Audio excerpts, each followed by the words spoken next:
Jason, what's the latest? Hi, Paul. Yeah, as you mentioned, the scientists involved in the WHO-led mission have completed their field work in China.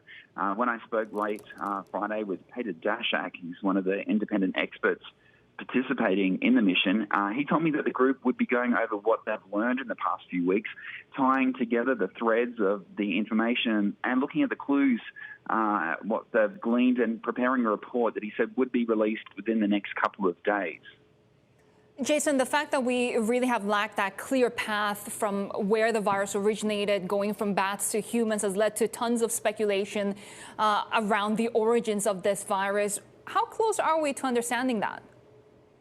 Well, it really remains to be seen. Peter Daszak did say tracing that journey of how the virus likely spilled over from bats to humans would take a long time to really understand. But he said he's hopeful that the group will be able to have a solid explanation of what likely happened by the end of this trip.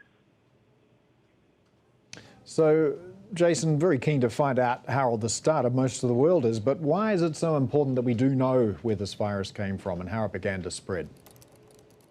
Well, we know that there are just so many viruses with pandemic potential circulating in wildlife, particularly bats. So it's really important we understand how this particular virus got from bats into humans, what the conduits for that was, whether they in other forms of wildlife. Knowing exactly how it got into people will help us prevent similar episodes happening in future, which is obviously important to avert future pandemics and being able to detect them while we still have the potential to stop them.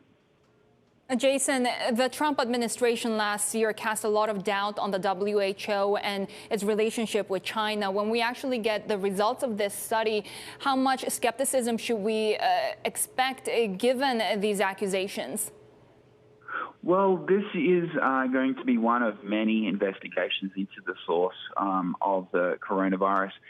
It's a team made up of experts from around the world. It's being very thorough. They've apparently had very good access to information. I think that to a large extent, people will have already prejudged the final outcome. But I think we need to keep open minds and just look for the science.